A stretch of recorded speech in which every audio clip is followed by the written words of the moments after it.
You are now tuned in to the Chop Shop. I'm Retro. Let's get it. We in the Chop Shop. We live in the Chop Shop. We talking sports talk. We live in the Chop Shop. We in the Chop Shop. I'm talking sports talk. So turn your dials up. It's live in the Chop Shop. We in the Chop Shop. We live in the Chop Shop. We talking sports talk. We live in the Chop Shop. We in the Chop Shop. I'm talking sports talk. So turn your dials up. It's live in the Chop Shop. Yeah, it's lit in the Chop Shop. Turn your dials up in the drop top. They ain't based in debate, but they keep it fact straight. Going 30 for 30. Let's do a first take on Facebook Live from 12 to 2. Rob Hatter and Jim Hicks going back and forth like Carter Ray and Skip Bayless and Stephen Smith. From on the court, off the court, straight to the field. Not a man that steals, but I made it steal to the octagon where I fight to kill. We go face to face, then you write your will. I don't play tennis, but I bring the racket. I'm on the floor, I attack the basket, put you in the casket when I'm overlapping. Never showing mercy, cause I'm always snapping. Never showing mercy when I'm in the arena. Step into the ring, he hit me as I beat him. Step into the court, I'm never backing down. Killing competition, I'm smacking down. Let me get back to the other stuff at the Chop Shop, cause they cutting up. It's Retro coming to you live to the Chop Shop. Now let's turn it up. Yeah, we in the Chop Shop, man. Shout out to Jim Hicks and Rob Hatter. You can catch the Chop Shop live from 12 to 2 on Facebook Live. Let's get it. We in the Chop Shop. We live in the Chop Shop. We talking sports talk. We live in the Chop Shop. We in the Chop Shop. I'm talking sports talk. So turn your dials up. It's live in the Chop Shop. We in the Chop Shop. We live in the Chop Shop. We talking sports talk. We live in the Chop Shop. We in the Chop Shop. I'm talking sports talk. So turn your dials up. It's live in the Chop Shop.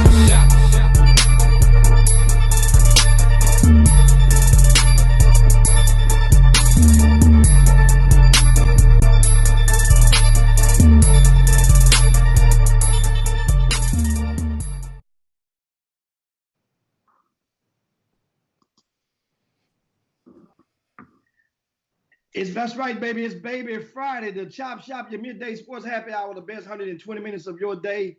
It is, I'm elated about all the stuff we got for you guys today. Of course, I'm Jim Hicks alongside Robert Hatter, and we are. You guys, you know what? It might even be a Ray and Claude day today. We might even give you guys some of that to take you into your weekend.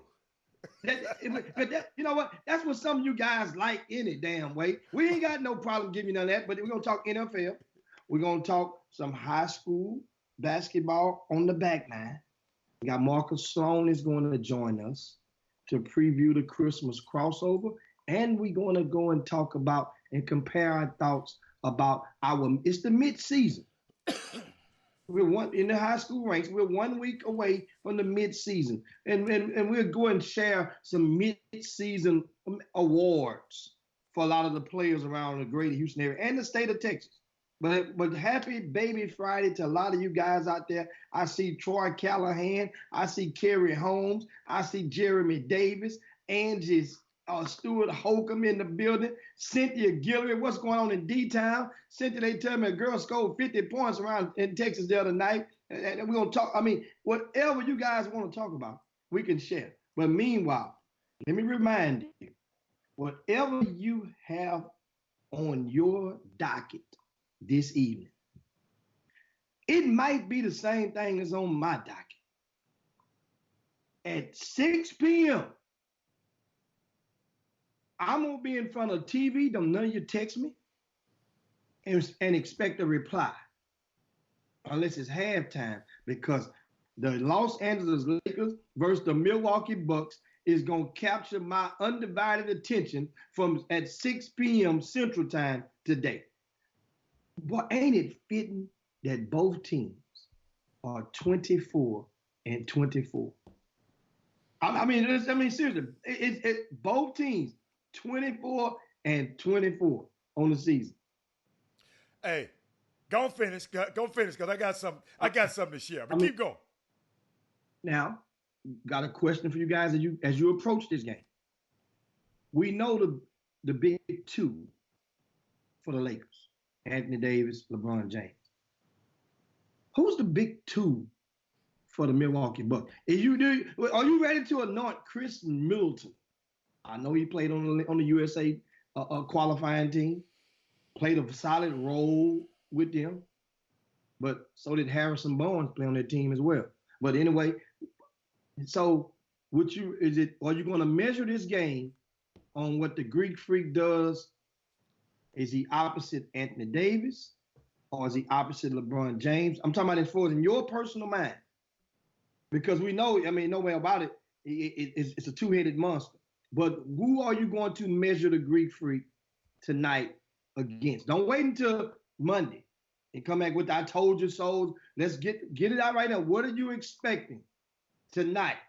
24-4, the Milwaukee Bucks are. Los Angeles Lakers, 24-4. Adam, what are you expecting tonight?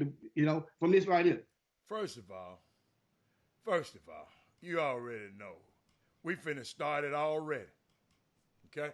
First of all, I hate to tell everybody, but tonight, LeBron and AD is just the opening act for Whitney Houston and Mariah Carey. He talking about he gonna be in front of the TV. That's the opening act. Because the Rockets and the Clippers is going to play after that. And I'm going to tune in for that because that's the show. That's, to me, is the preview of the Western Conference Final. Because guess what? They out there in Kawhi Town because Kawhi Town is my town. Y'all remember last year I was a Los Angeles Rocket. Y'all, man, a Golden State Rocket. No.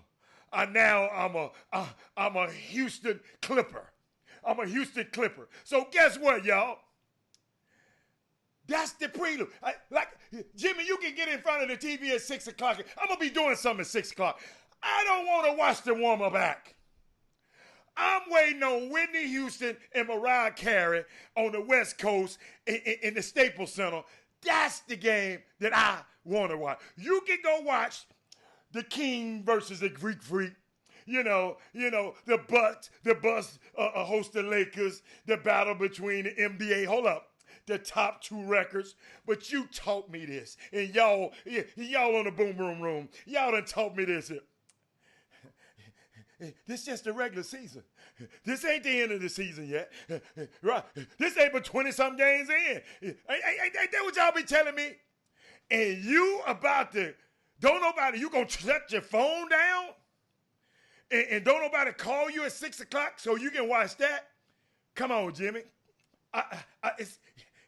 It's mind-blowing to me. It's mind-blowing me. Like I said, they the opening act for Whitney Houston and Mariah Carey.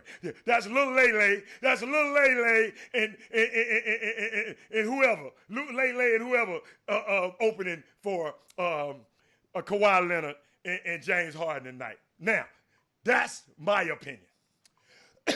Now I can drink. Hold up. Now I can give me a drink. Yeah. Let me tell you something. The Clippers and the Rockets, they both in the West Conference. They play each other multiple times this season. The Lakers and the Bucks only play twice. They only play twice in the regular season. Okay. This game, they're the top two teams in NBA basketball. It don't count right now, Jimmy. It don't count to the end of the season. No. Top two teams don't count to the end of the season. Let me tell you. That's what y'all told me. Let me tell you why this count when you're the top two teams. When you're the top, have the best record. Matter of fact, you're tied with the best record. Both of them can argue and debate, and it will be settled at about 7:30 Central Time on who's the best team right now in the regular season. Both teams are jockeying for home court advantage. This ain't baseball. What a team that wins how you get home field advantage or whatever in the postseason. This game means something, and I like the fact that both teams have players who have publicly expressed their thoughts against the load management theory. So that means we should expect for both teams to be bringing, and it to be a playoff atmosphere. I'm glad the game is in Milwaukee. I'm glad it's there. So that way now you can't have a Lakers home showtime type home court advantage. Let's see if this game. Remember now, the Lakers. I can't wait to 6 o'clock for this game right here. You can wait. You can wait. Hey, excuse me. I can wait. Between these three, one thing alike, just like in the second game. Here's the question. Is it James Harden versus Paul George, or James Harden versus Kawhi Leonard, or James Harden versus both of them? Who you going to measure James Harden against? Because you remember what I said. I'm a Houston Clipper right now. So guess what? That's just going to be like I'm going to be like Stephon Curry mom. You know, I'm going to have a half a Clipper shirt and a half a Rocket shirt tonight. But let me bring up to something, and I'm not going to belittle. I'm not crazy enough. I'm not going to belittle this game. What's so unique about this game to me, and I talked about it yesterday, is the Lakers made a vow early in the season. They had a goal. The Lakers said, Diamond D is on, man, Daryl Jarvis from California, from LA. He is on the Facebook feed right now. Let me tell you something. The Lakers had a goal this year, ladies and gentlemen, that they did not want to lose back-to-back games, okay? They lost the last game, okay? So the Lakers going in got something to prove. Now the Milwaukee Bucks, they 3-0 on back-to-backs this year, and 24-1 on back-to-backs over the last 2 years. So guess what? Like I said yesterday, it's the immovable object meets the movable force. Immovable force. It's like something got to give tonight, Jimmy, between these two teams. Because one team don't lose back-to-back, and this other team vowed not to lose back-to-back. So we gonna see somebody got to lose tonight. Because you don't have no ties in basketball. That's just in football. Somebody got to lose this game tonight, and we'll see. Now, me, like I said, that's the opening act. I'm waiting on Mariah Carey and Whitney Houston. And I don't know if y'all saw. Did you see what Melvin Dude said? He talking about James Harden, Mariah Carey.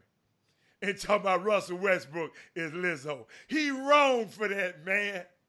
He wrong for that, man. Hey, I got another Lizzo. He mentioned Lizzo, Jimmy. She came on another talk show. She came on a talk show. She know how to play. Evidently, she know how to play the flute. Jimmy, she twerking playing the flute, Jimmy. Lizzo? Twerking playing the flute. Didn't miss a note. But, baby, I'm just tired of this mammerism. Quit being a mammy, baby, for these folks. Baby, you're talented. You can play the flute. Jimmy, I don't know if you took band. That's one of the hardest instruments to ever play. The hardest thing to play. Alan. Huh? On the northeast side of town. Yeah. Me and No. I'm just telling you. Athletes didn't play the flute. Lizzo is a woman. Lizzo is a woman. Flute. I'm just telling you, the flute is the hardest instrument to play.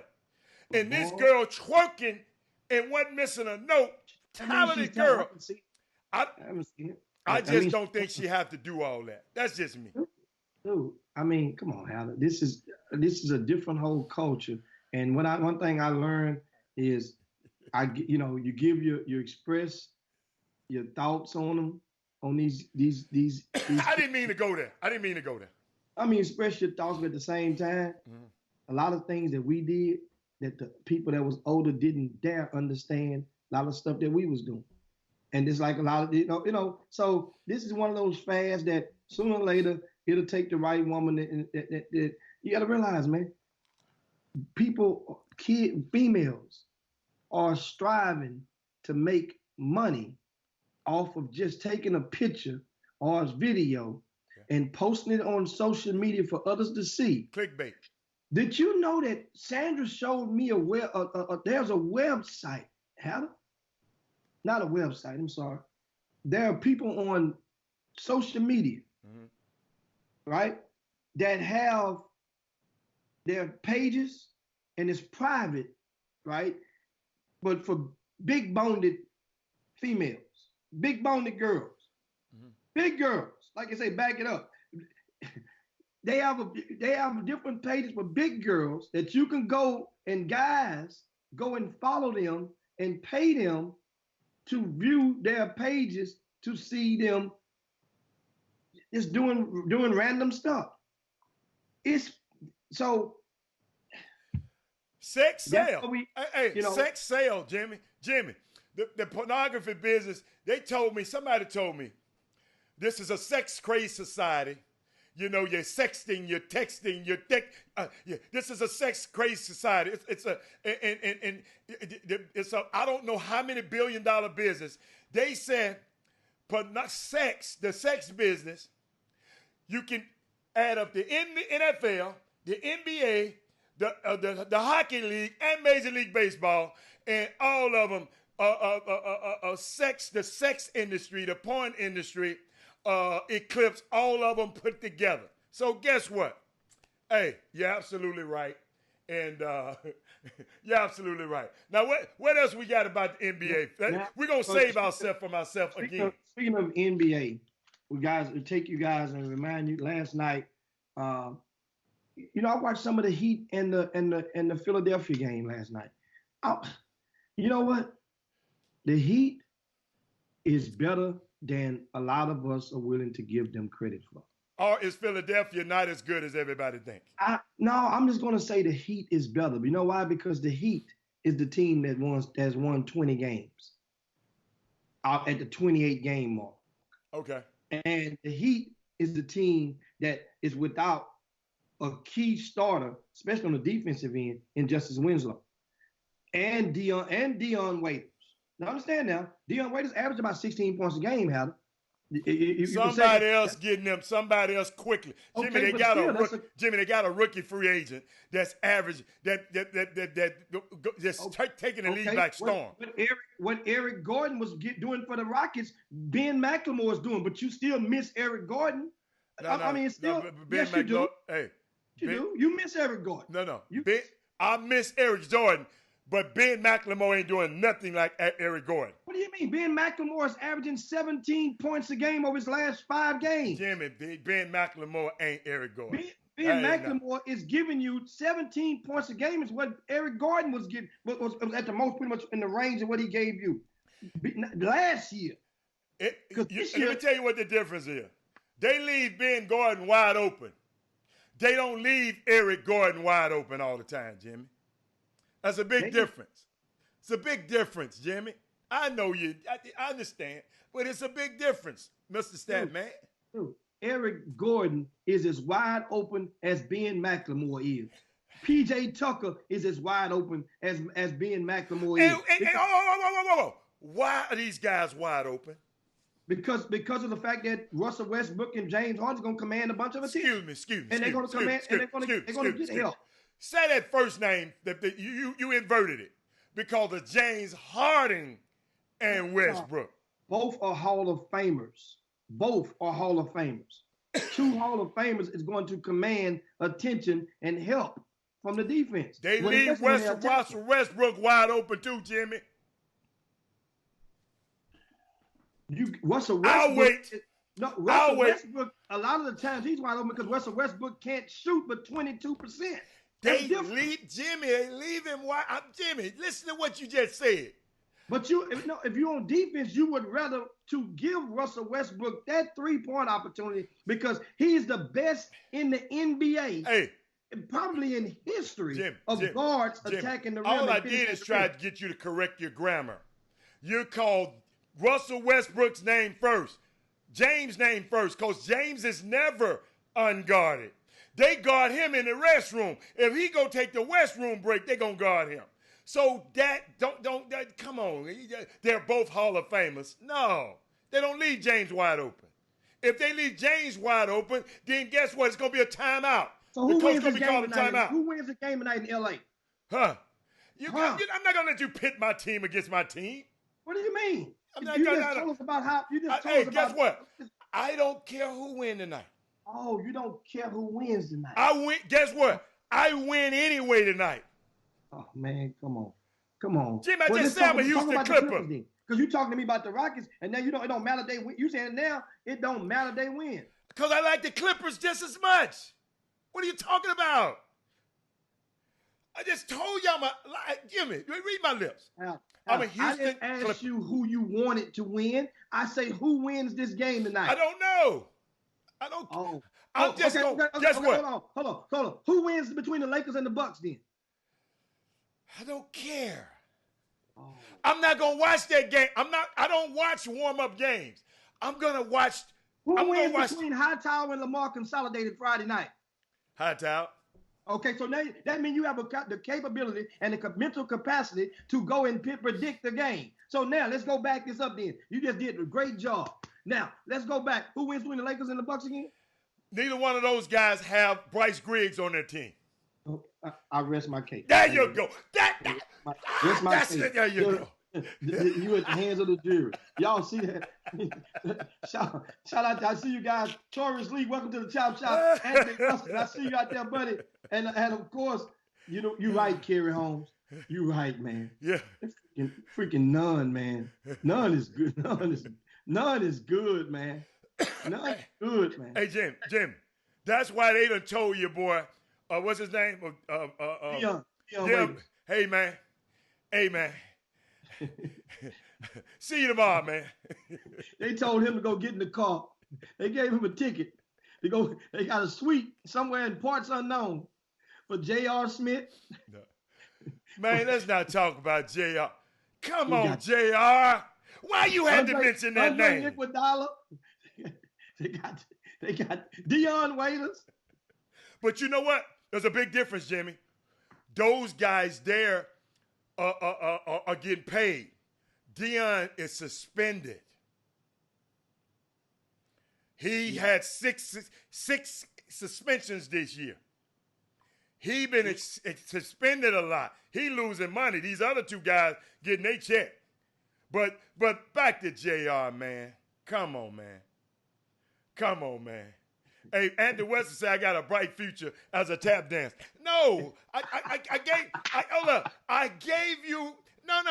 Hold up. You're not gonna, I'm not gonna let y'all break up my happy home. I got the Clippers and the Lakers. Guess what? I'm emotionally invested in both teams. And the who was that? LeBron and him, I don't care nothing about it. I don't care what happened to them. I used to be a Laker last year until they did what, Jimmy? They traded who? My nephew, Lonzo Ball.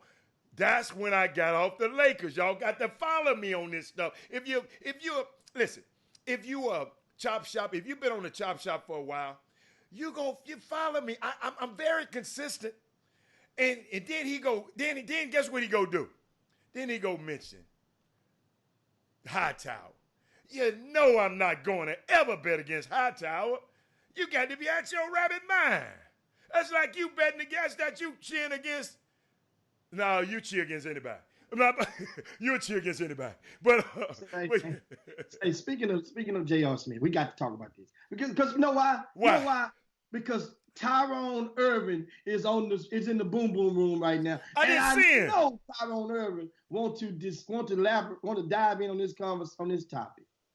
Well, in case you didn't know, J.R. Smith, remember, played for the Cavaliers, came straight out of high school in the class of 2004 from out of New Jersey, and nearly died in a car wreck a few years ago when he had a wreck and which one of the passengers died. Yeah, killed his best friend. And J.R. Smith, as a result, one of his arms was shorter than the other due to nerve damage. It ended up growing and unleashing over a period of time. But anyway, J.R. Smith has been out of the league, out of work, that is, for the past 2 seasons. On social media, a video came up of his wife, right? Because technically he's still married. And the wife was in her vehicle praying, while sobbing and praying for strength for herself, for her husband, and for the side piece. Well, not a side piece, for the other lady, right? Who's an actress, right, in one of the sitcoms.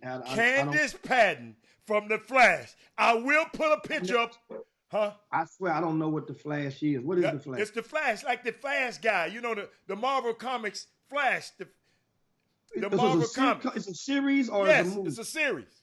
Okay. Yes. Okay. So she's from the Flash. So guess what? Now I'm gonna have to go and pull it up and watch an episode of the Flash because everybody on social media was not everybody. A lot of people were like, you know what? I ain't down with him cheating on his wife, but Candace Patty. So I'm like, who the hell is? So I really don't know. Now check this out. Now after the video of the wife, right? A lot of people ridiculed the wife, and she got a lot of mixed responses, but it went viral. So J.R. Smith has responded he responded to the wife's post by him going on social media and says, Instagram ain't a place for relationships, right? But God told me to tell y'all that I've been separated for months. He doesn't understand why his child failed to mention that. That's J.R. Smith's reply. He should have did that to his wife, man. First of all, his first sentence contradicted everything else he said after that. You just said Instagram ain't a place for relationships. Then you went and but then again, this is J.R. Smith. This is the guy I remember now. After they won the title in Cleveland, he's the one that went and took his shirt off and went viral because his shirt. He went to the club in Las Vegas. I mean, he went from Golden State and went over to Vegas where they continued to party, take his shirt off, went to the parade, took his shirt off, and we knew from then LeBron got him a new deal because his agent was whom, Adam? Rich Paul. Bingo. And so got him a fresh deal, as he did for Tristan Thompson, whose agent is who, Adam? Rich Paul. Clutch Sports. Jimmy, look, I'm putting Candace on the screen. I'm covering me and you up to put Candace on the screen. I've been having a problem over here trying to size it, but guess what? I want y'all to know what he was cheating with now. Keep talking, Jimmy. Stop looking and keep talking. She all right. She all right. She all right. Okay, all right. Now here's the thing. Huh? This thing with J.R. Smith, mind you, I guess J.R. Smith, he's coming into fruition of the 2019 version of Daniel Gibson from the Cleveland Cavaliers, who also played with LeBron, didn't win a ring, but got to the NBA championships. Remember now, Daniel's wife at the time, and they spilled a lot of their business out in social media, indirectly and directly by way of reality show. And now as a result, Daniel Gibson thought he was gonna get back in the league. Didn't. J.R. Smith thought he was gonna get back in the league. Nobody wants him. Remember that, this is the same guy didn't he shoot the ball at the wrong goal or something? What did he do in the playoff? Remember that in the playoff? And everybody went crazy. Like, what the hell? You know, the seconds went off. The seconds went off. He did it and the seconds were off, Jimmy. He did it too quick. Something premature. They know. Hey, I forgot. He just did a boneheaded play. He did a boneheaded play. Yeah. So Quit now looking at that screen too hard, Jimmy. No, I mean, I wondered if Candace did she go to the beach or something? That's how she dressed all the time with coats and stuff on? That's how you. Oh, I didn't want to get none of them naked. She's a lady. She just like to cheat. She just like to mess with married men. But she's a lady. Did you hear the wife praying? Yeah, I heard her. An excellent prayer. You know what? What? I really believe that the wife is going to get that viral video is going to help. Definitely going to make her in good light because of as a result. I don't know the details. I do know that J.R. Smith and the young lady, his wife, has been separated, but at the same time, they're not divorced. The divorce is not final, and to take this type of stance for J.R. Smith is not a good look whatsoever. but I don't really believe J.R. Smith gives a care.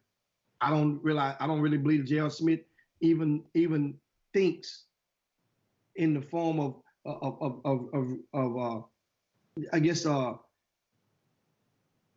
fairly and with keen common sense to know how to handle the situation.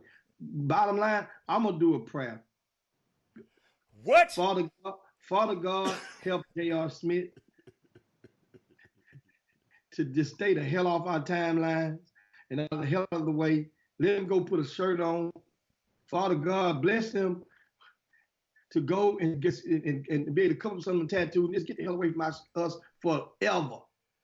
J.R. Smith. Amen. Now, he got also good, this weekend. Jimmy, he got good choice in women though. I had to, you know, sometimes, you know, you can't do everything great. You follow me? You can't do everything great, but I just, you know, I'm gonna throw another picture. Keep talking, but I got another picture of Candace in her Flash outfit. I'm gonna put that on the screen too. You know, she got a Flash outfit, so she wears a uniform. Yeah, she turned into Flash too. She's a superhero. I thought Flash was a guy. Flash, that's Flash. I don't know her name in the movie. Jimmy, I've never seen Flash before, but hey, soon as they mention that, I'll Google her. Evidently, look at her. She got a mask on. She must be Miss Flash. I don't know. But you know what? Anthony Wilson, I was just thinking that a while ago. I was saying she looked like a young, revitalized version of a Mia Campbell. That's the first thing I said I saw. I hadn't seen her before. Who is Mia Campbell? Shout out to Bobby Pin. Mia Campbell. Mia Campbell. I don't remember her. Who is that? I'm sorry, Nia Campbell. Nia Campbell. The actress, Nia Campbell. Come on, man. You saw Nia Campbell. In the show, she married to Flash. In the show. Okay. Yeah. Okay. Thank you. Thank you. Now, going on, shifting gears and other news, guys. You know, it's funny how this stuff's been buried up under the impeachment and all of this other stuff been going on. And how about the NCAA? Mark Emmert, the president, he thought he was slick. He's gonna slide into Washington, D.C., been meeting with a few of the legislatures and the representatives and the senators to try to go and plant his narrative to coerce them to fall in line with the ideologies of what the NCAA and their stance about the fair pay to play on the student athletes. Yeah. And they saying right now that it's an uphill battle for Mark Emmert. They say that he spent a large chunk of time, not this week, not this month, but for the last 4.5, 5 months down in DC, the nation's capital. Yeah. Right? Yeah. He's trying. That means he's really, really, really trying. Right? And what he's trying to do is, once again, here's what the NCAA stance is, guys. They're saying that Mark Emmert would say that by the fact that the state of California has voted into legislation that their athletes can be compensated for their likeness, right? That it would create an atmosphere where different states, the NCAA won't be able to govern properly because this state and other states may soon follow because they have different rules on their different guidelines for the workforce, for the amateurism. And it's funny as hell to me because they want the government to coincide with the NCAA and take sides on this to say, you know what, you're right. You're right. We're going to help the NCAA. But check this out. Isn't the taxes, don't the government run fairly if the taxes are different in different states? Aren't there workforce laws in various states? Think about it. Everything's not the same in every state. Some states have Some have So- state so but tax. Some states have a choice to do it or not. So why now all of a sudden the NCAA, who claims under amateurism that they're not a for-profit, this means so much to them? You know what's unique, Jimmy? I read a little thing in that insert. It's Representative Mark Walker, the Republican from North Carolina, who proposed an earlier bill this year that would revoke the NCAA's non-profit tax exemptions unless they return the full name, image, and likeness rights to the student athletes. They got to return it, right? But Walker said on Tuesday, what's the date? Thursday. He said that Emmert has refused. So he's been in Washington all this time. What you said, 4 months, right? But he has refused. 5 months. Okay, so he has refused several invitations to meet with Mr. Walker. Walker called Emmert's meeting with Mitt Romney and the other guy. It's just you meeting with them guys, but you ain't came to meet with me. You follow me? You go meet with them guys because you know I'm the one told you, hey, I put together a non-profit tax bill, a non-for-profit tax bill to, in other words, to revoke your exempt status. But you don't want to talk to me. That's kind of odd that he don't want to talk to this guy. Who said that? This Mark Walker, Representative Mark Walker, the representative from North Carolina. I mean, the Republican from North Carolina. Okay. Yeah. And he put in a bill that would revoke the status of the NCAA's amateur status. Right? No, not the amateur status. To revoke the non-profit tax exemption. Yeah. The non-profit status. Yeah. And he's basically saying that Mark Emmert has met with everybody down there. Why he ain't come met with me? That's what he said. And what was Mark Emmert's reply? He didn't have no reply. But Mr. Walker said, I don't have a lot of confidence that Emmert really understands the basis and the plight of these families and these student athletes. He also said he's not alone in that sentiment. Then he talked about this little focus group that just don't have a clue that they done put together. This focus group don't have a clue. Because yes, Jimmy, because most of those people in these focus groups, they're well off. They don't know the plight of these schools. Now, most of them didn't have no kids that in the situation that a lot of these student athletes are. So guess what? So you got people trying to govern people and they don't have, just like you remember, I never forget, I remember y'all biggest gripe about that task force with Condoleezza Rice. Y'all, you looked at the committee and you say, none of these people, Grant Hill don't know our plight. His mom and dad was rich.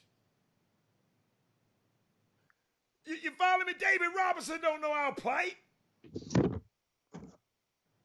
These the guys that they have on this committee and not bringing nobody else in. And the same thing that's happening up in Capitol Hill. You got Mitt Romney, come on TV. I don't even want to talk about him right now. But you got him talking about, well, we just don't want one guy driving around a campus with a Ferrari and the rest of the guys not. Dude, it's happening anyway. You been to USC? You been to UCLA? You been to Cornell? Some of them guys up there riding around in Ferraris and brand new Range Rovers. Everybody not on the campus doing that. So that's just happened. So, I mean, I don't know what Mark Emmert is trying to do with this, Jimmy. Just tap dancing. Well, what they call it, kick the can down the road. But, Jimmy, time is of essence right now to him. Because some of these states, Jimmy, I forgot which state. I didn't read, I forgot, I read the article. But some state is planning on enacting this thing next season. California was talking about, what, 2000 whatever. 23. Yeah. It's some states talking about doing it next season. Yes. By 2021, well, 2021. Yes. They're talking about doing it. This is a season and a year and a half away. And that's why the walls are closing in. And with this, and Mark Emmert also, one of the staffers inside the NCAA leaked out allegedly that Mark Emmert feels that that a lot of people are not trusting the NCAA and the general public anymore. Well, duh. Why should you be trusted, NCAA? Understand something. We are just only a few months removed from watching a handful of African Americans, some which were college coaches at the highest level, get convicted, right? Even though they submitted pleas, but the judge accepted the pleas and convicted them. They're convicted felons right now on various stuff. Meanwhile, you come to the backside of this stuff, and it's totally known. I was talking to a college coach this morning, who almost got hit by this scandal. And he felt, it's like, man, it's sad. And it's nothing. How is it sad? If he did wrong, how the hell is sad? No. You cut me in the middle of the sentence. He's saying it's sad that he got exonerated. Okay. For us legally, he never was not exonerated, but never was charged. Okay. Nothing from the judicial. You said almost got caught up. That's why I went off. Yes, almost got caught up. That means you could be at you wrong place, the wrong time. But it's like you look around the room and you have certain schools that have head coaches that were not African American, that are still coaching enrollment and on the sidelines right now. And their names came up in not once, but up to in some cases up to 15 to 20 times during the court proceedings. Now I see. I got you. Now I see why you said you can't trust the NCAA, because you just never know what they're going to do. And what they're doing is they're making then you go all the way back, and you look at situations where it just didn't start unrelated. But with the NCAA, there is a common denominator. And people look at North Carolina and the African American Studies class, which they were cleared of eventually. But it started way back then, and people that was a thing that the NCAA is protecting their top shelf. Yeah, they're cash cows. Yeah. And even if you aren't NCAA, you have to at least make it look like that ain't the case. You have to go and just have a meeting in the room, make them draw straws and say, look, all 5 of you coaches, y'all draw straws, and the one with the shortest straw, you got to be the scapegoat. We got to make a scapegoat out of somebody. And Jimmy, Rick Pitino don't count because he laid it down. He don't count. Who don't count? Rick Pitino. Okay. He don't count. Okay.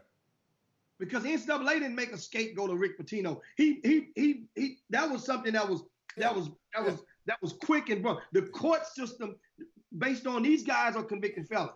And the school was trying to get rid of him too. Now, the board of regents was trying to get rid of him. Rick Pitino, not the NCAA. No. See what I'm saying? No, you're right. That's what I'm saying. You're right. That pressure came from a different angle of Gotcha. power. I got you. But Jim, so you can't use Rick Pitino as the scapegoat. Oh, you didn't make a scapegoat out of Rick Pitino. I got some information for you, Jimmy, that I don't think you saw it. Dan Murphy, in his article, he's talked about the California state legislators unanimously passed a law in September that would make it legal for the state, illegal for states to punish an athlete for profiting from his name and license and likeness starting in 2023. But he stated after that, more than 20 other states have introduced or shown interest in similar proposals, some of which could go into effect as soon as this summer. I said 2021, huh? Yeah. This summer. It's just some states. And they don't list the states, but they said, and this according to Dan Murphy, I think with Yahoo, ESPN staff. Dan Murphy. So it's got, see, we ain't looked at all the legislation. I'm sorry. Okay, and let me go back and reinsert and re-clarify Okay. my 2021 comment.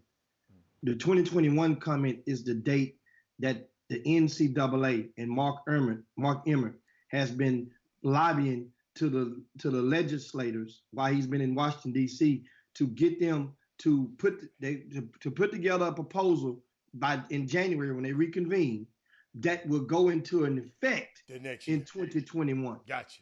So that means Gotcha. basically if what Mark Emmert is trying to do, bottom line, as how as you just said, some states, there are 20 some odd states, in addition to the California, that have legislation already on the table. Now, got to be voted on, but stuff on the table, proposals on the table, and some could go into effect this summer.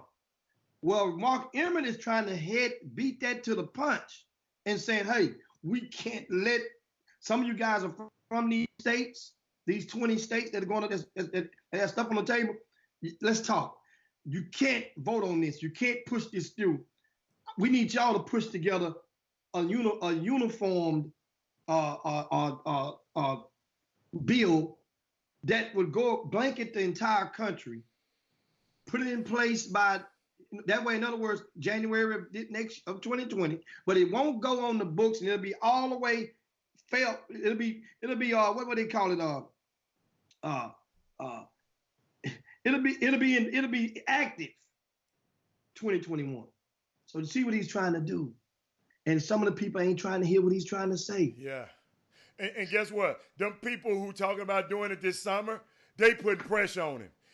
They put pressure on him. So, I mean, some of those states. So it's hey, Jimmy, this thing is going to happen. We just got to figure out, they just got to figure out how they're going to make it happen. I mean, hey. And guess what? And I'm not dumb enough to understand that it takes time when you're doing something. It's a massive shift.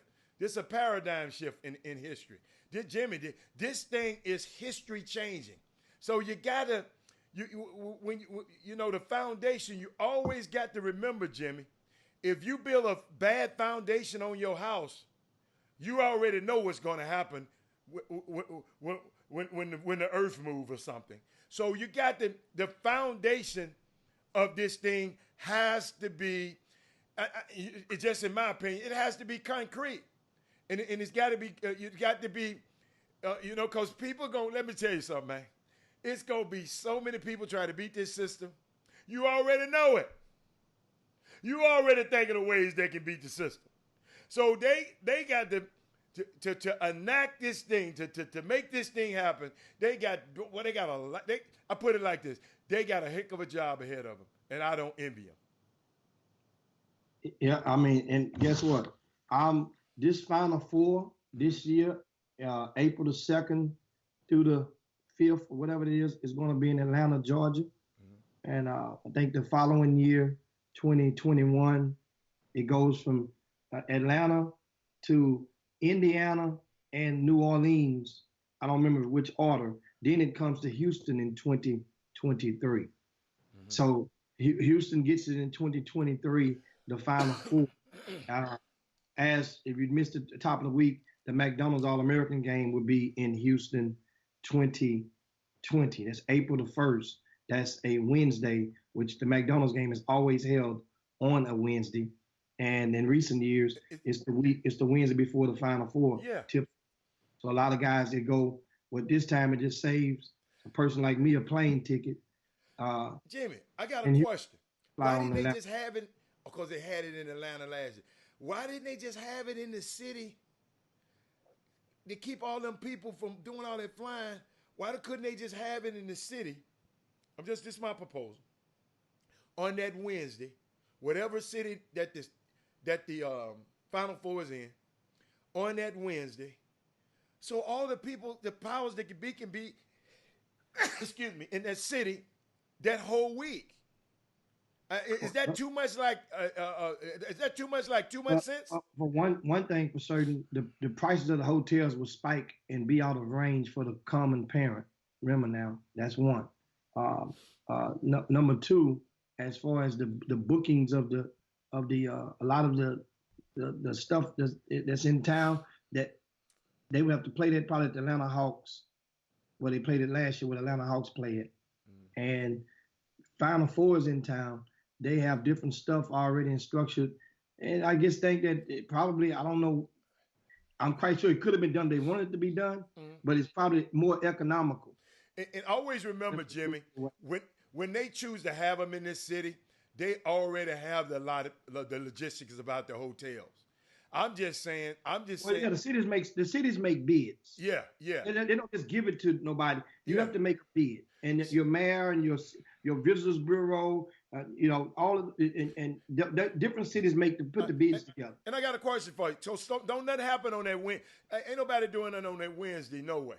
That's all I'm saying. Well, a lot of the coaches arrive. Yeah. To come and get their tickets on that Wednesday. Okay. And they get the hell out of there. I ain't talking about the tickets.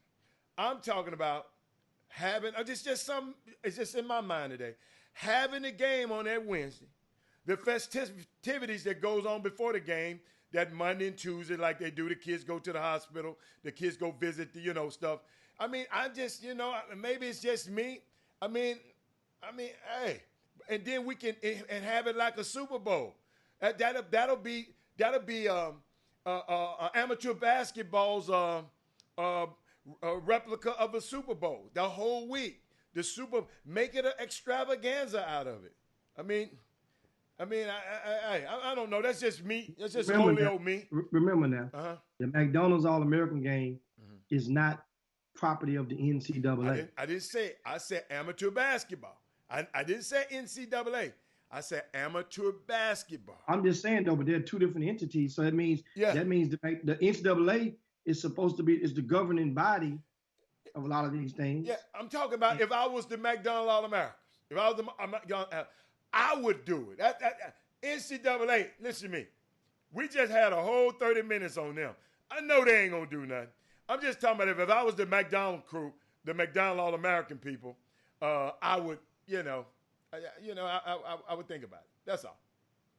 And now I'm looking last night. I'm looking at the and speaking of college news, college basketball action last night with Charlie. We're going to be joined by Marcus Sloan. Yeah, is going to join us shortly, and we'll recap, preview the Christmas crossover, which tips off tomorrow, Friday at University of St. Thomas, and that is going to be 2 days of fun-filled action, and each day has a stellar matchup or two between state-ranked teams. For example, Friday evening, right, at 6:20, North Shore versus Martin Ranch.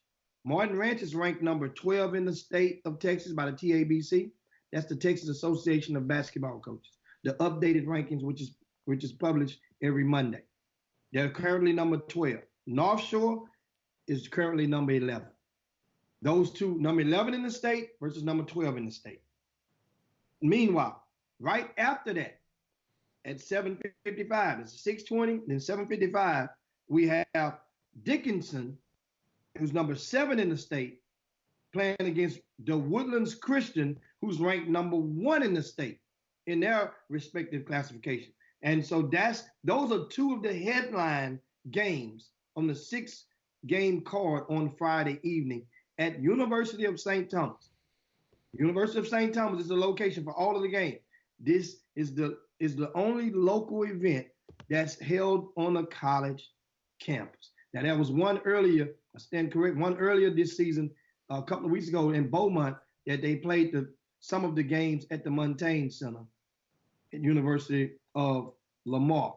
But this Christmas crossover tips off tomorrow, and joining us, of course, is to go and elaborate more on some of these matchups is Marcus Sloan. And Sloan, tell us about tomorrow. What can you tell us about this Christmas crossover?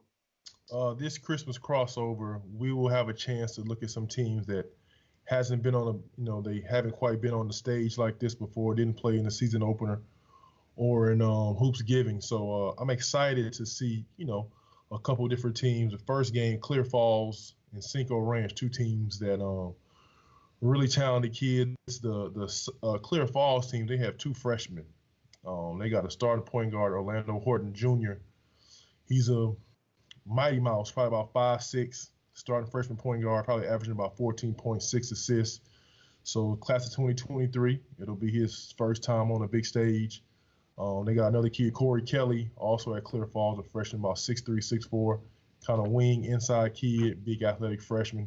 He's averaging double figures, so get a good chance to see them. They're playing a good Cinco Ranch team. They got a senior on that Cinco Ranch team, Jaden Collymore, about 6'3", getting some D2 offers, some NAI looks, really skilled kid. Yeah, Probably averaging about 24, 25 points a game. I've seen. They got another kid, Braden Edison. He's been hurt.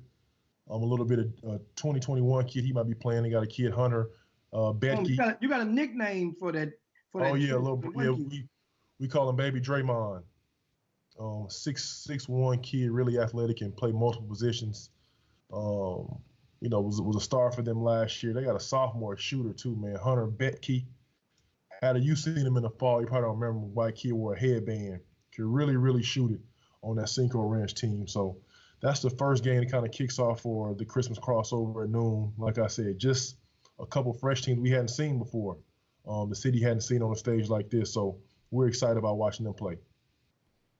And of course, that's going to be Friday and Saturday at University of St. Thomas, the Christmas crossover. And once again, let's go. What I did earlier today, I went and I put on the front of RCS Sports these matchups for Friday. Mm-hmm. And along with them, normally I go and I make my projections of what I think each team may win by. I've been doing this for the projections for about. You kind of good. You know what? I always get on you with that terrible shit you be doing. Excuse me, Lord. But you pretty good at this. I must admit, America, and I'm gonna go on film today. I'm gonna go on tape. You're pretty. I've been watching you. I ain't been telling you. You're pretty doggone good at this thing. Hey, ever since we had Brandon Johnson, who had got convicted for the University of San Diego I learned a tip or two from him. I got a little better at this. After Brandon, no, we love BJ. I'm just joking with that, guys. But that's my guy, man. So let's go. So let's go through each game. Okay. And we're gonna set the line. I've never done this before. Listen. Tonight I got a special Sloan Cold fact. It says it's gonna be about 50 degrees. I'm gonna have probably a little Crown, maybe a little Jack Daniels, apple in my cup tonight. I got my Sloan Cold fact predictions for tonight. For Friday's game, and then tomorrow after the Christmas crossover, I'm gonna do a Sloan Cold fact for Saturday. I tell you what, I might even do the Sloan Cold facts at the arena. No. We gonna mute you then, cause we don't want you to hear Jimmy's predictions. We're going to have to mute you because I don't want you. You don't have to say that back. I'm going to let him know mine. I haven't made mine yet. I'm going to set mine's live on the Chop Shop for you guys right now. And you can and understand, these games are posted on the front of rcsports.com with the times. So now the first game at 12 noon, University of St. Thomas, Clear Falls at Cinco Ranch. In this game, I'm going to take Cinco Ranch. Hold on, Jim. I'm on your website. Oh, okay. I got it. Okay, my bad. I got it. It's right there on the front. Okay. You don't log in or nothing. Okay. I'm going to take Cinco Ranch in this first game. Okay. And I think that Cinco Ranch, I'm going to think Baby Draymond may not be playing. I'm not sure. Yeah, I didn't check. But I'm going to take Cinco Ranch in this first game by 8. Okay. That's fair. All right. Okay. So second game, 1:30. Houston Christian at Dallas University Academy. That Houston Christian team been playing. I mean, Teddy Will and Ron Crandall, they always get a lot out of those kids, man.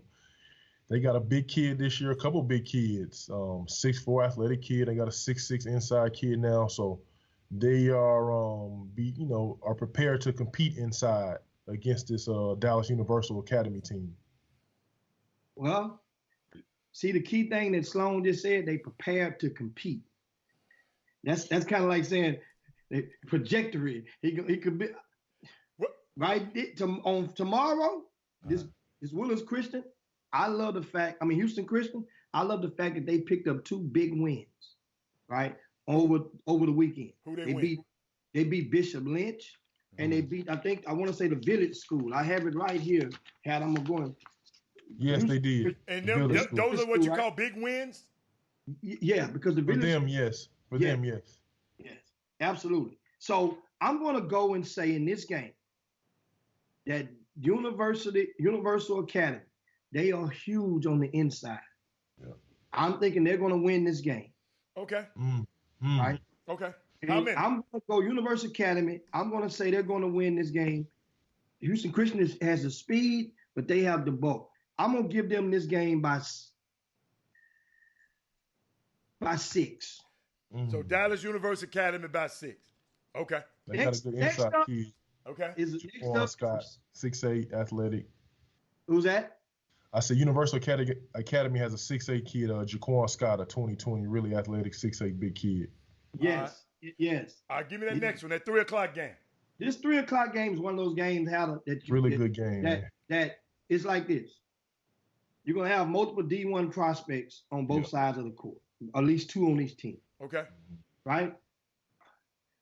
Really and truly, most fans watching this game ain't going to have much concern about who wins, as opposed to who's going to win the battle between 2 of the top 5 juniors, 11th graders in Greater Houston. Javier Francis versus Ashton Smith. Now, here's the deal why. Ashton Smith has not been having the season that Javier Francis has had. Javier Francis, if I'm not mistaken, last week he pulled down a triple-double, a monster triple-double line. Excuse me, Jimmy. I told you to look at our email, and we had a little spicy email, and hold on, and I got to read it because I like this kind of stuff about. They said, the Javier Francis people said on Saturday, 12/14 at the Stars and Stripes. Because, Jimmy, if you remember, we didn't talk about the Stars and Stripes event on the show afterwards. And that's the reason we didn't. We just didn't, right? We didn't get to it. But Westbury Christian played against Crosby and won 64-53. Javier, y'all, if Mama says name Javier, Jimmy, she told you that.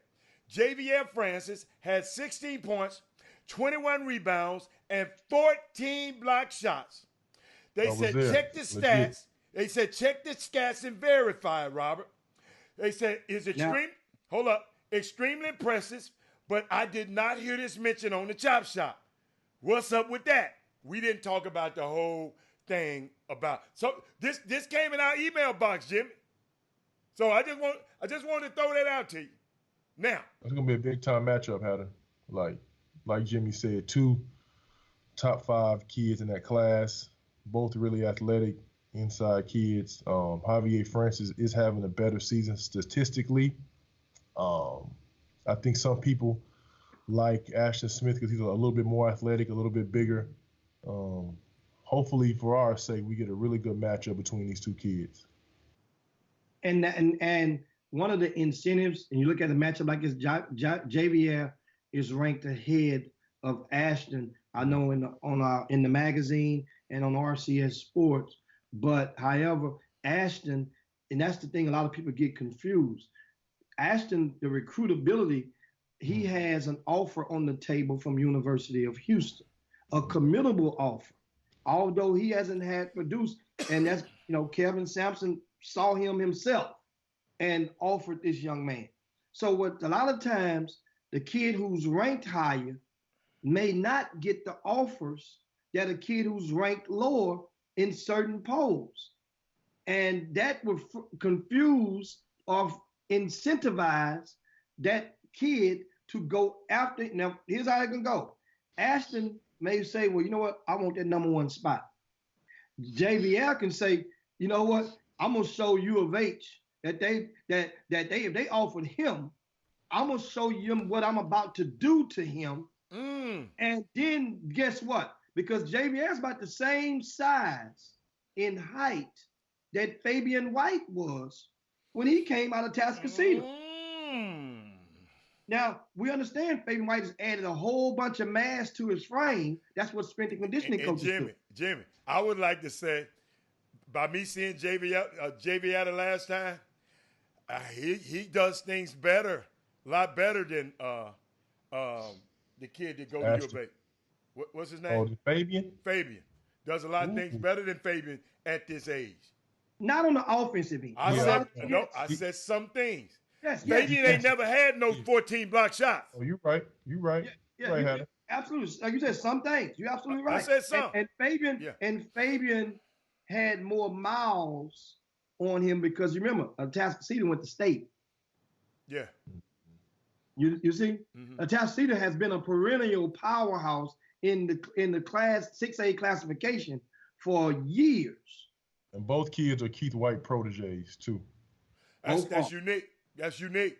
And, So and we guess, might have to ask Keith White. We had to ask Keith White who was his prediction going to be on this right there. Of course, I Keith, wouldn't put him in that bed. I wouldn't put him in the bed. Wait, we can't because the game. You got to ask him personally. You I'm can't gonna ask ask him him on in the the show. I'm gonna find him tomorrow. I'm gonna find him tonight or something. I ask Keith White, give me who's gonna win that matchup. Well, not Wait the a minute. matchup. So where's Ashton ranked? In the Top magazine, Hatter, Uh-huh. I'm looking right now, and let me open up the magazine. Ashton is ranked. Oh, that's right. He dropped a little bit. He's ranked number 11 now. Doug dropped him like a rock, but he was like at number 5. Hey, back in hey, summer. all I'm saying, my resident antagonist is back today.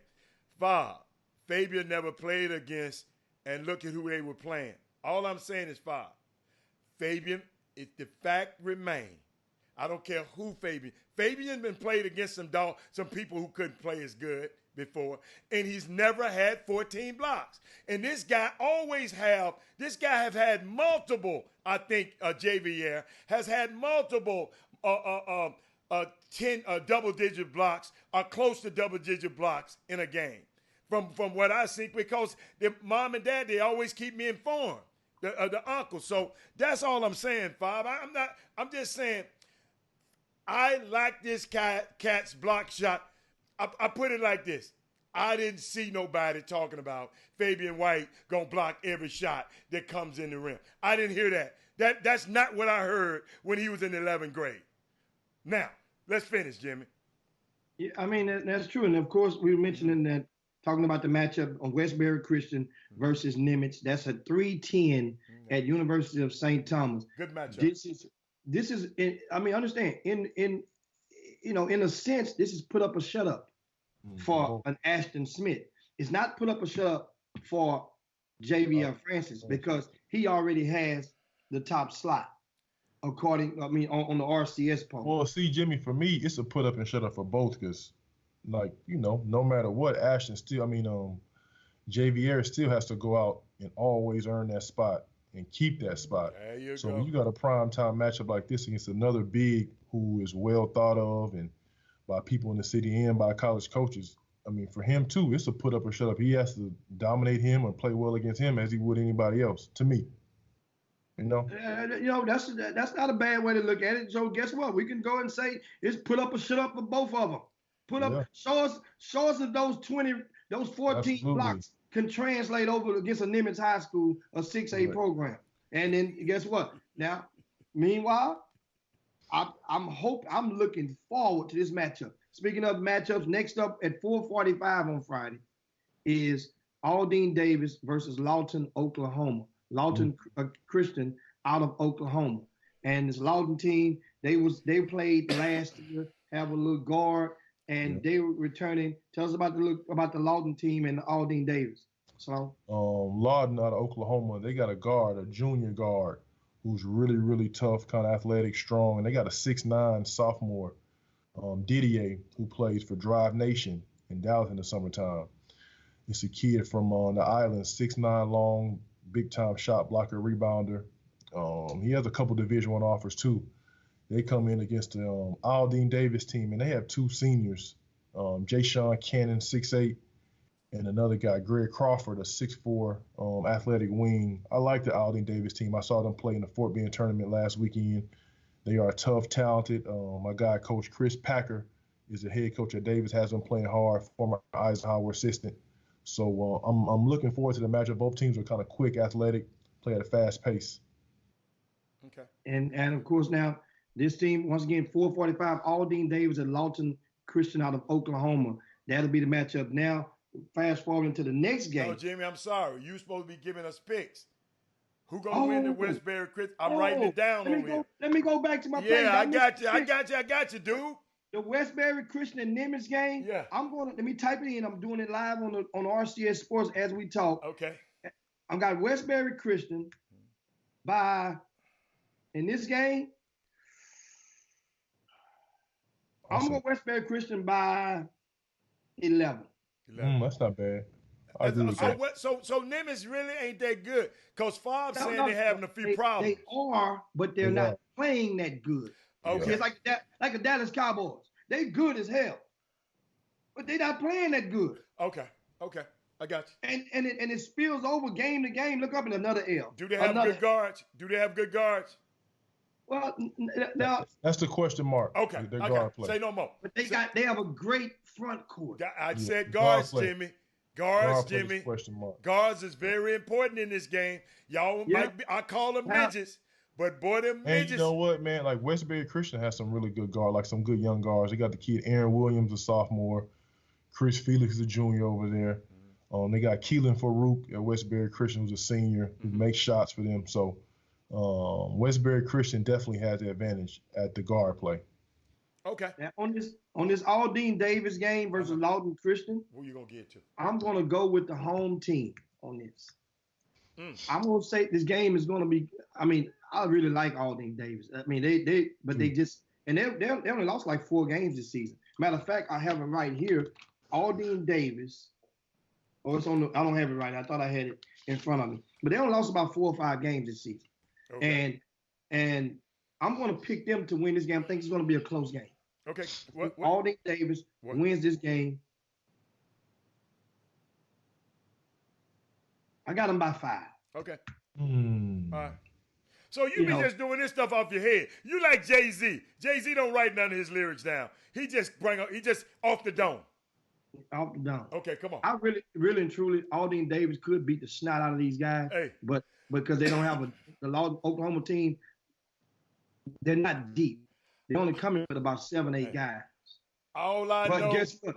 Same thing about Cornerstone Christian when they played Yates. They only had about 7, 8 guys. So you can't judge them like that. Jim, okay, on this next game, tread lightly on this next game. That's all I got to tell you. Don't get to talking crazy about this next game. Okay, next game is 6:20. North Shore versus Martin Ranch. Right? Number 11 in the state versus number 12 in the state. And North Shore, they just finished, completed the Fort Bend ISD tournament where they finished second, lost to Hightower in the championship. They've only lost 2 games all season. They lost to Hightower on Saturday, and they lost to Fort Bend Travis in a couple of weeks ago. Now, but how also... Jimmy, they just got the snot beat out of them when I went to see them. That's the first time I ever saw them. They got boogers beat out their nose the other night. Sam Benitez could coach at North Shore, man. I don't care. Really Sam Benitez, Sam Chachuchez, whoever Chez. So, I don't know where you was the other night, Sloan, but come on, Jimmy. Y'all. This game is going to be closer than people think. Jimmy. Josh Cooper at North Shore. They got whooped like they got caught at that Dillard's right across the street from the Wheeler Avenue. That's how bad they got whooped that night. Like they got arrested in Dillard's. But keep going. What you got, Jimmy? You know they played your nephew, man. We know. Okay. So he's making. I'm gonna get you to make a pick on this game as well. No. It sounds like it's like you ready to make a pick now. In this game, I want to remind you guys, I said that North Shore lost to Travis a couple of weeks ago. But North Shore also avenged that loss by beating Travis this past weekend. So North Shore has beaten Travis. They beat Elkins. They beat Episcopal. They beat Bush. They beat Summer Creek. Yeah. And they beat Bel Air. All these guys that I just named Top 25 teams could win their district that they've beaten already. North Shore, once again, they're 12-2. They're ranked number 11 in the state. Martin Ranch is ranked number 12 in the state. Finally, we get to see a Martin Ranch team with everybody in uniform.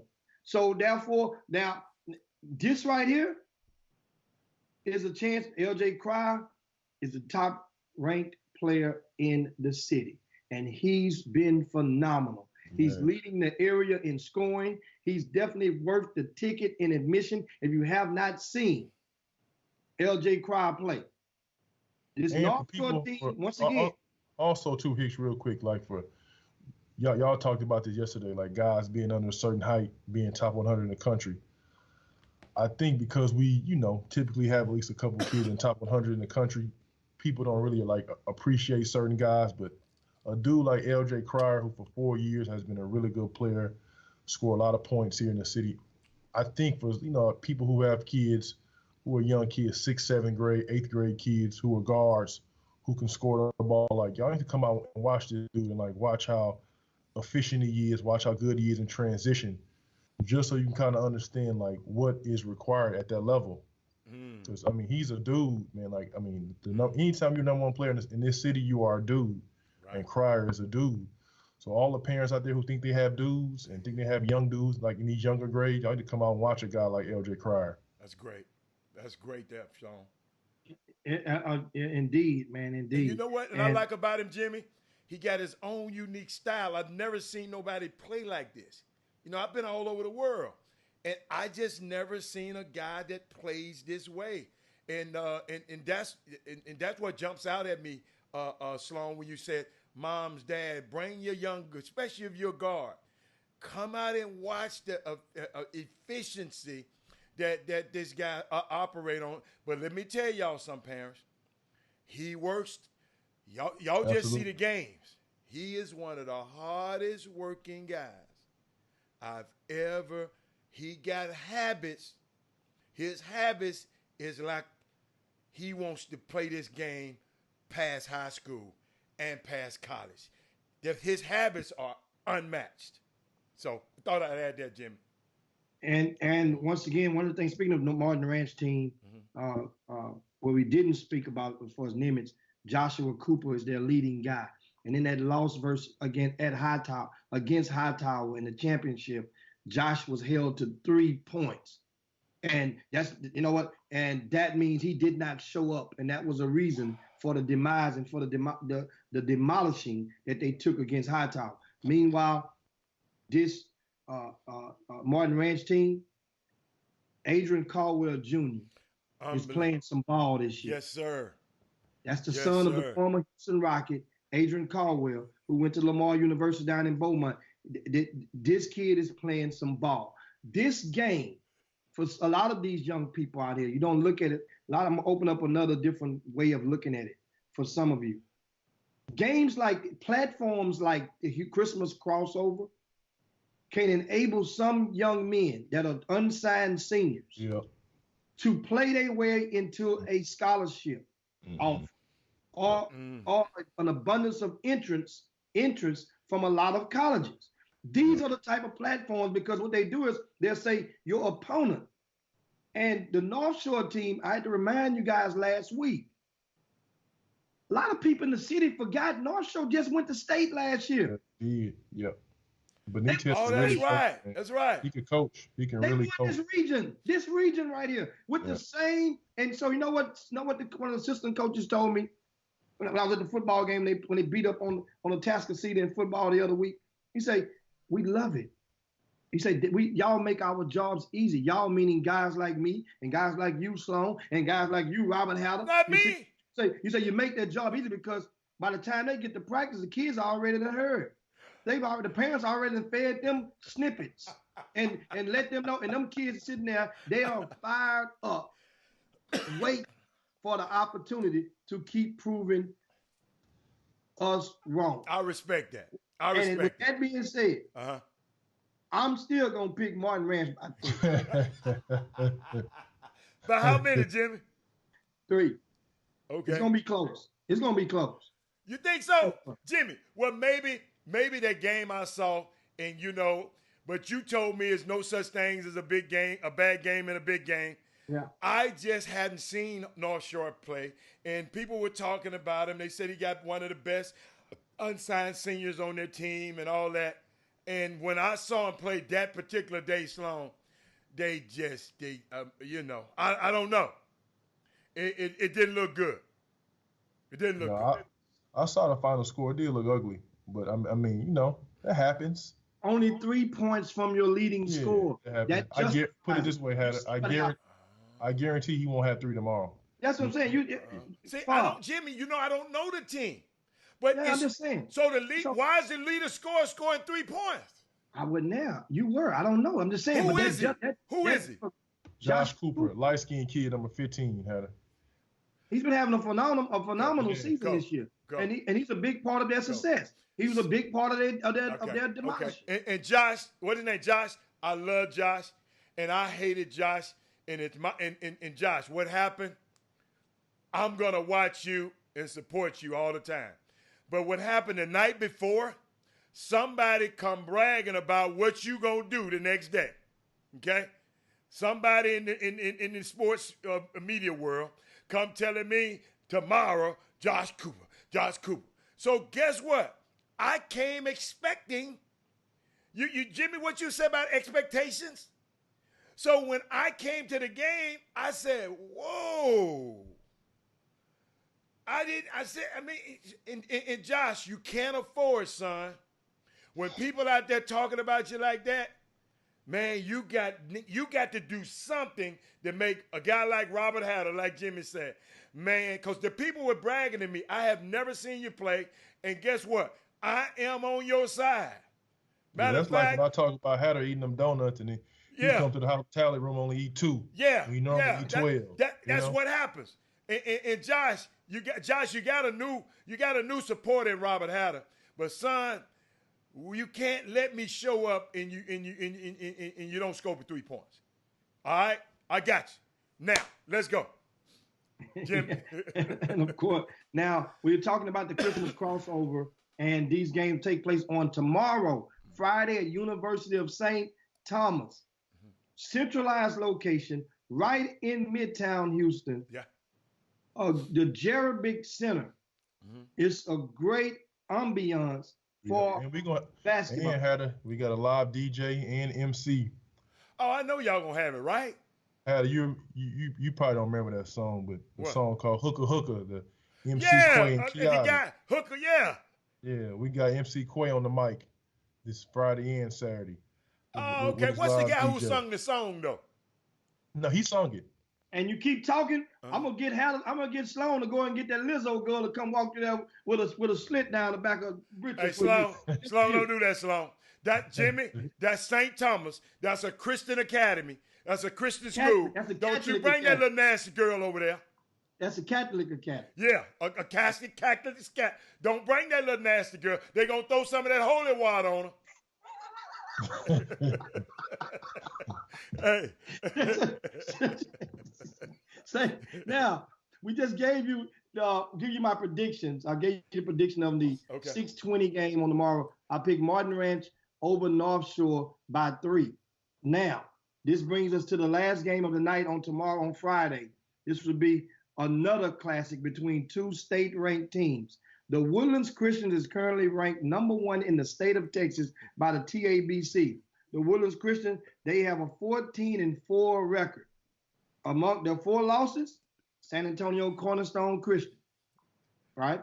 The Village, Concordia Lutheran, and a newly formed school up in the Dallas area called the North Texas United. Those are their 4 losses. Okay. All 4 of those losses are respectable. The Village school is kind of iffy, but they came back, and we're giving some of their wins. They beat Bishop Lynch, I told you earlier. They beat Concordia Lutheran. They beaten Huntsville, Westbury Christian. They beaten this Lawton Christian team out of Oklahoma, as well as Trey Phillips and his Fort Bend Christian comrades over in Southwest Houston. Okay. This Woodlands Christian team, Sloan, tell them about some of the players on this team. Give me So some. they got a senior guard, Bakari Lestrap, a borderline Division I guard. He's been playing kind of okay so far this year. I talked to him today. I told him you got a big stage tomorrow. It's going to be some Division I coaches there in attendance. So if he wants to get his stock up, he has to play well. They have 2 sophomores, Ben Perkins' son, Chance Perkins, a wing.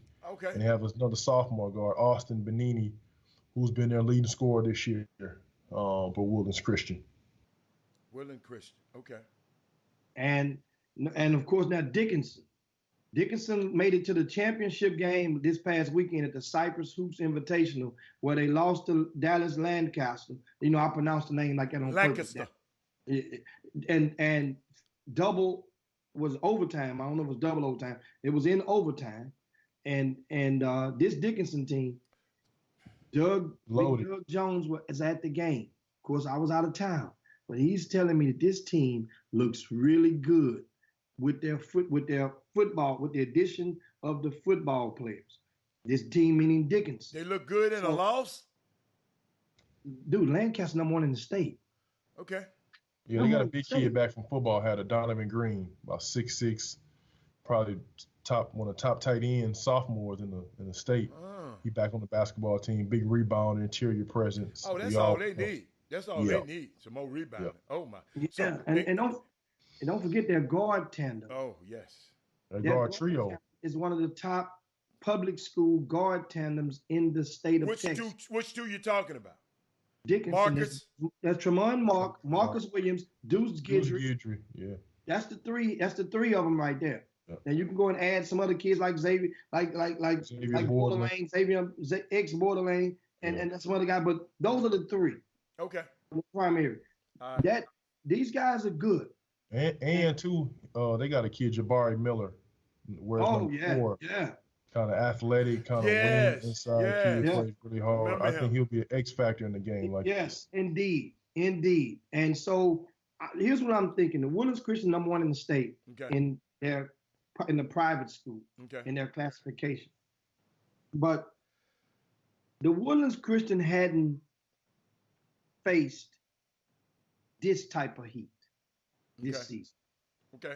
So what's the scope? And I'm sorry, and won. They hadn't beaten this type of heat. I'm gonna put it like that. Not to disrespect Cornerstone Christian in no shape, form, or fashion, or Concordia Lutheran. But so for that matter, I'm gonna take Dickinson in this game. And how many? And I'm thinking it's going to be close. Bakari Strap, as he mentioned earlier, he's one of the top unsigned senior guards. How tall is he? He's regular type, but 5'11", 6'1". About 6 foot. 6'1". 5'11" or 6'1". That's a big difference.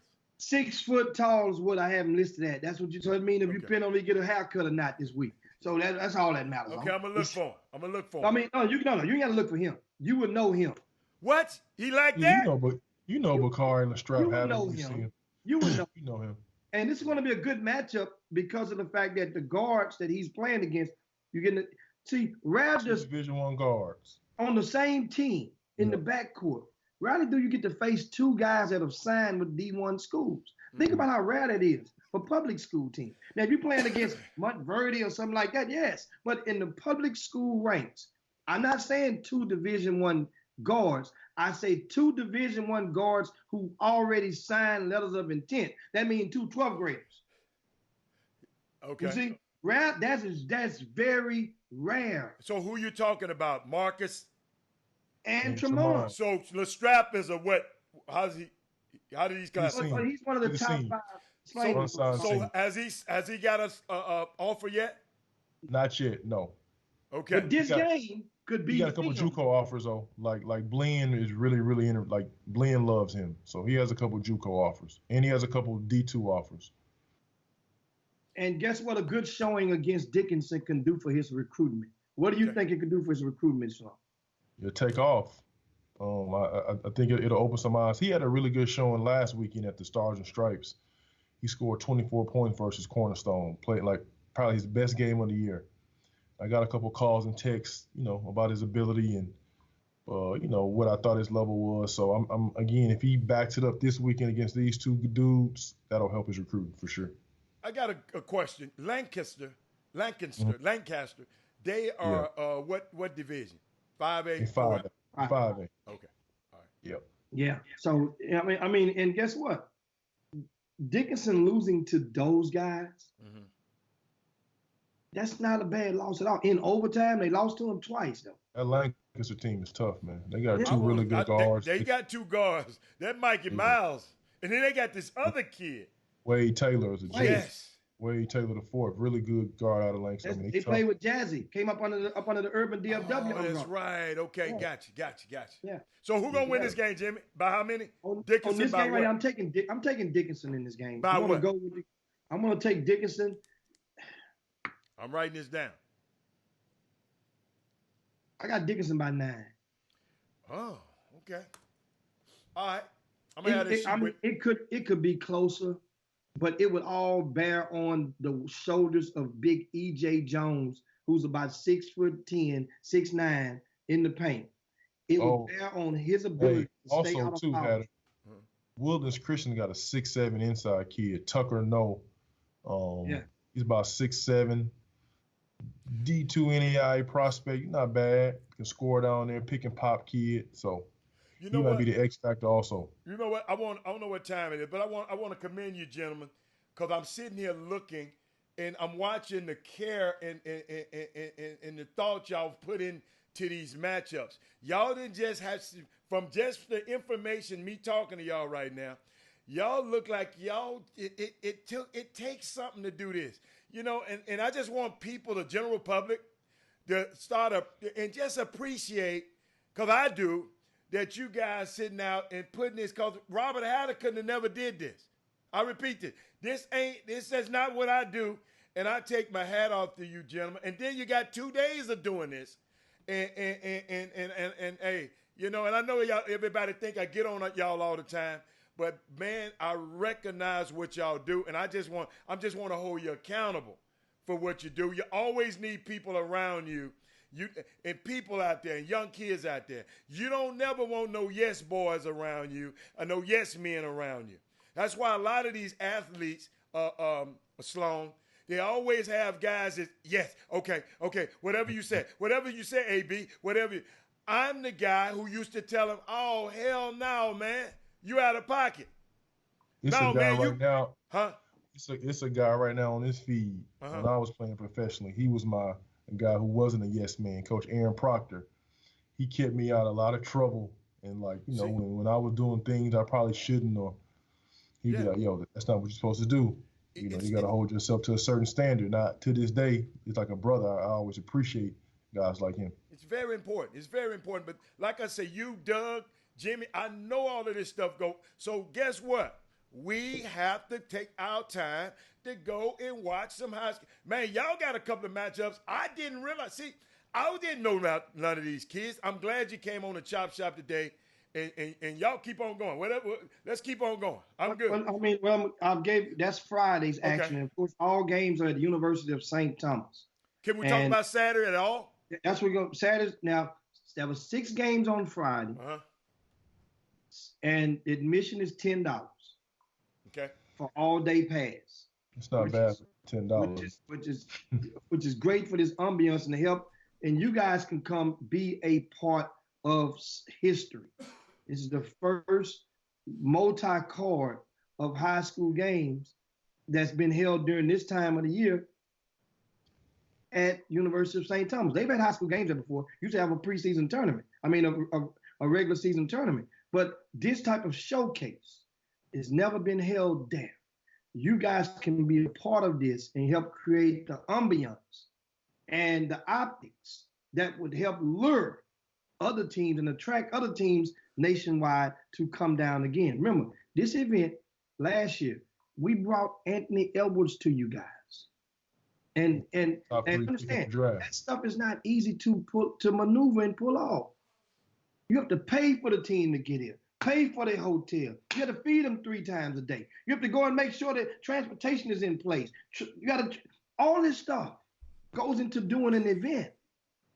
And what you guys see when you walk in the gym is the basketball component.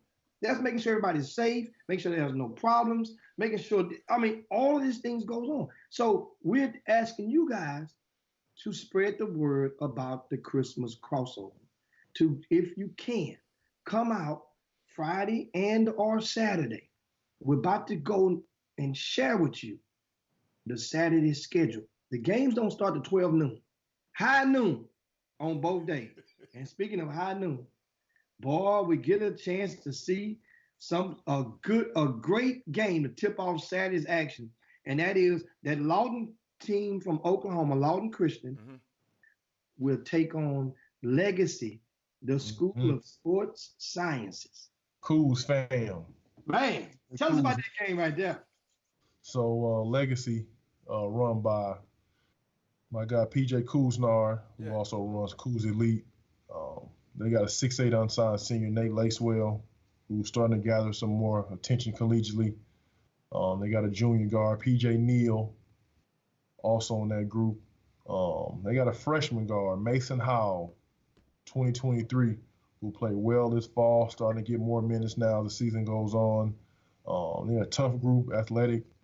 PJ has a good staff over there, and they always compete. So looking forward to watching them. And of course, then this game right here, once again, Saturday.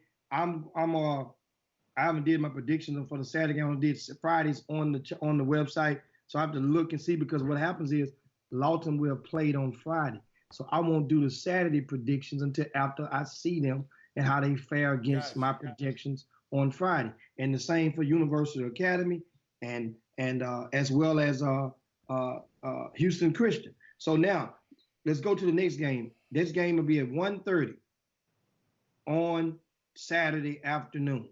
That's Katy Tompkins versus Nederland. And Nederland they're telling me that Nederland has, without question, they said the best white kid in the area. And guess what? Where's he signed? Where's he going to college? Who are they talking about? They're talking about Hayden Hefner, 6'5", one of the most athletic kids. Might be probably the most athletic kid in the greater Houston area. Signed with Texas A&M, Buzz Williams.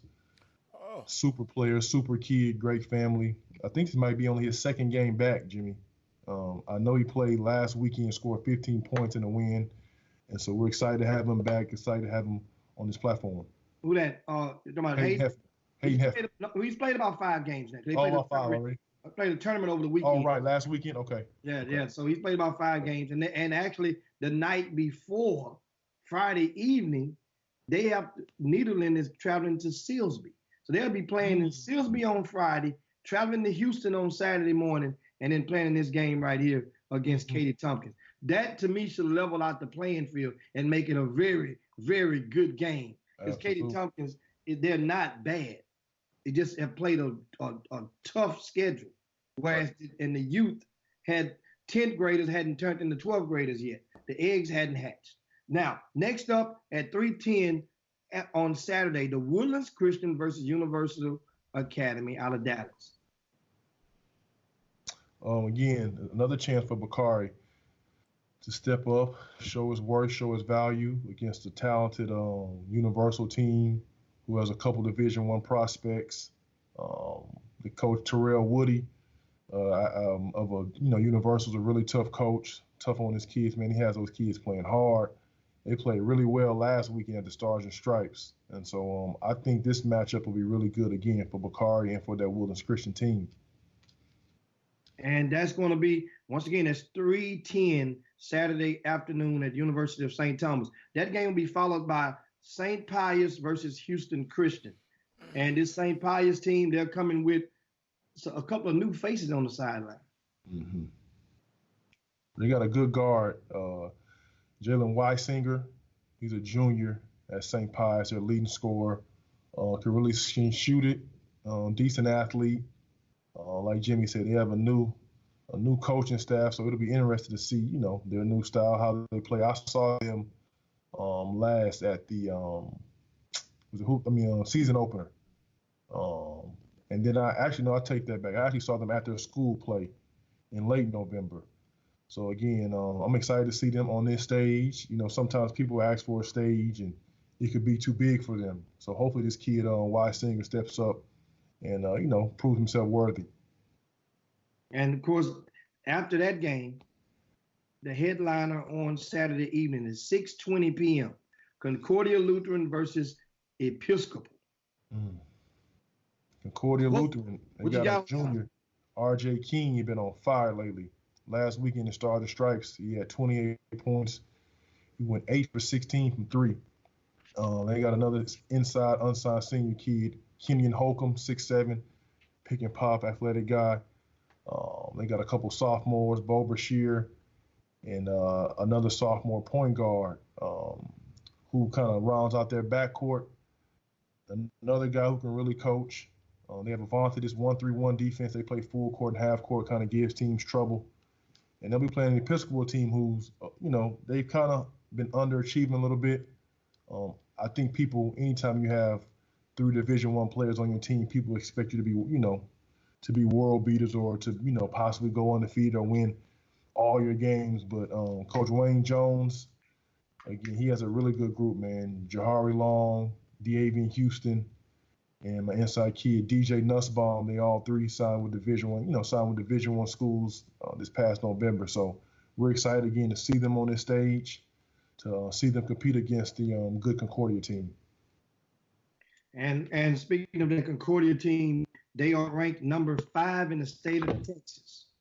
Number 5 in the state by TABC, and Episcopal is number 8 in the state of Texas. Not in the area, not in the city, but in the whole entire state of Texas. We have number 5 going against number 8 at 6:20 on Saturday evening. University of St. Thomas is where the game will be played. And all games, both days. And that is the Christmas crossover, guys. Want you to get out and support it this weekend. And of course, we got a few minutes left. We got breaking news. Is just posted on the screen that you guys have seen. And the breaking news is something that I pretty much, it comes as no surprise. I projected and I explained to you guys that it's kind of like, and that is the news. First of all, give us the news, Hal. Give us the news. I know for your heart get too heavy. No, it ain't heavy. It's just something I've been knowing this, but if you notice, I'm just talking about how good Memphis has been playing. You notice I've never said when Wiseman get back, we're going to be. You notice I've never said that. I've never said that. And he's just going to prepare for the NBA draft, up-and-coming NBA draft. He just decided, hey, I'm all right where I'm at, got the right information, and now, it's kind of a no-brainer. And guess what? That coach of his agreed with him. Penny Hardaway agreed and said, hey, man, dude, that was your goal, was to play professional basketball. And guess what? You got a chance. We'll be all right.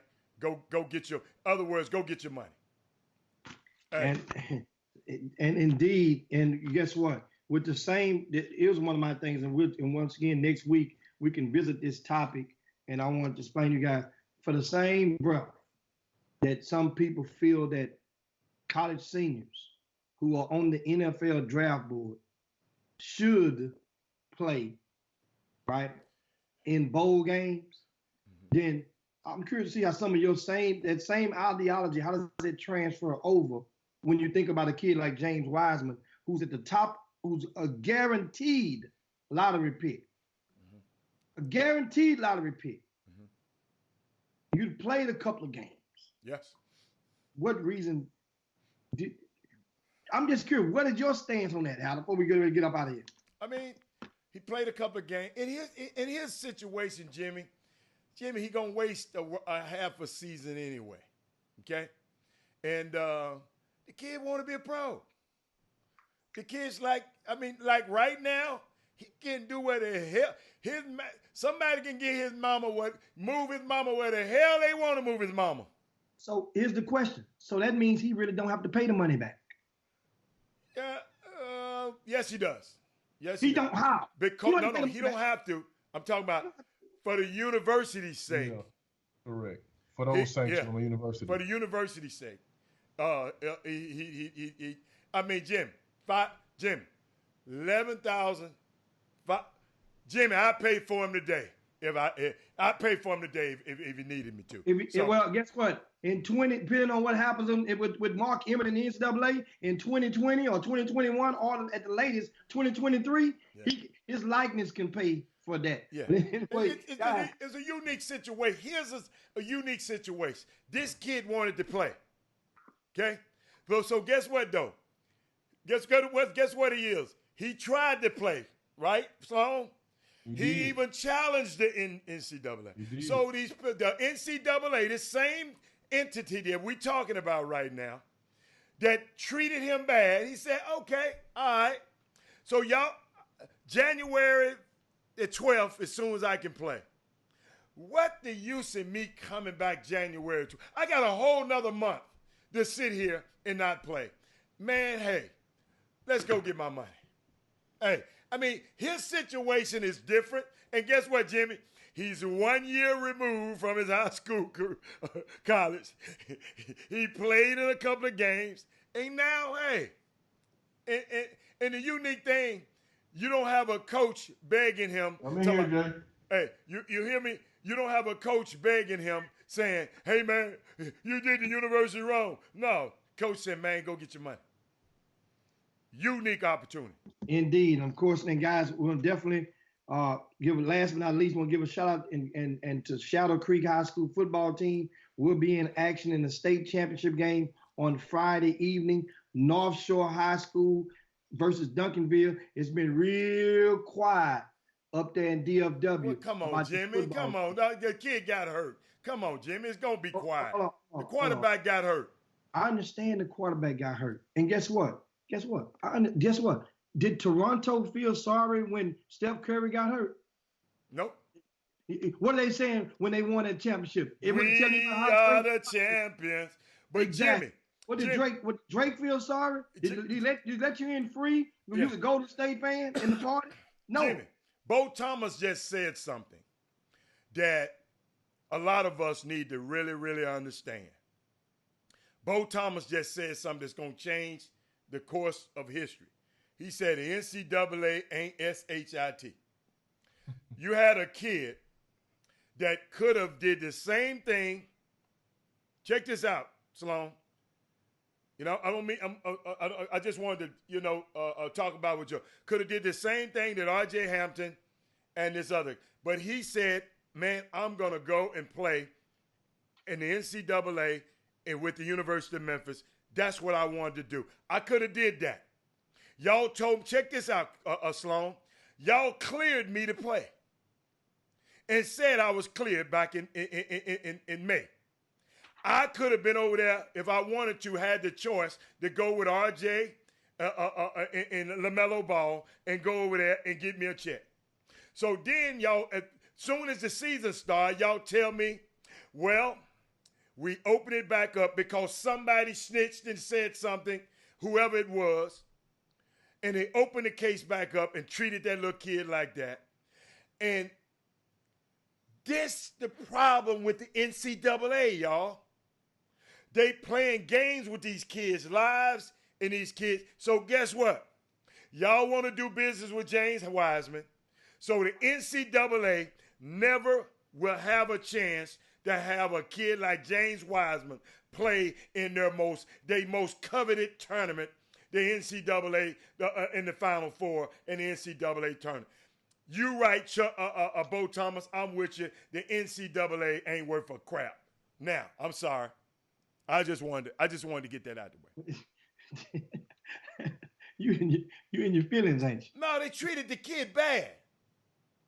Hey, once again, this is one of the reasons that the NCAA and Mark Emmett knows that the public perception of the NCAA is at an all-time low right now when it comes to the students, athletes, and their treatment of the student athletes and the way that they pursue certain programs with punishments versus others.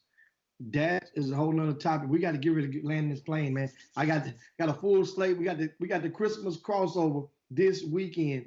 Guys, come on out tomorrow to University of St. Thomas. Sloan, you got any last comments to give them before we get up out of here? It's going to be a good weekend of basketball. Kids out of school. Very good price, very good quality. We need the city to come out and support. Hey, man. Hey. Guess what? That's about it right there. And we definitely appreciate you guys. Sorry I couldn't get into a lot of the comments. I'll go back and watch the show myself later on. And while I'm watching LeBron and AD versus the Greek Freak tonight. And that's what I'll be doing. I'll be watching reading some of the comments on the Chop Shop feed and replying to them. You guys know when you go back and rewatch the show, you can also reply to any comment and it will ding that person, and you can keep the conversation going. That's one of the neat things about it. Thanks so much, guys. Jimmy, what you got, Heather? My starting five: Melvin Dews, Todd Holmes, Lionel Garr, Dale Anderson, and Corey Willis. Those were the starting five for this Thursday. Jimmy, let's yabba dabba do this thing and slide down Dino's back, and let's get the heck out of here. I'm out of here, guys. It's Baby Friday. Sloan. Thanks to Marcus Sloan on behalf of Robert Hatter, Jim Hicks. It's time to twist this thing back. You know it's Baby Friday, baby. I'm about to go and light this thing up. Jim Hicks. Rob Hatter. You are now tuned in to the Chop Shop. I'm Retro. Let's get it. We in the Chop Shop. We live in the Chop Shop. We talking sports talk. We live in the Chop Shop. We in the Chop Shop. I'm talking sports talk.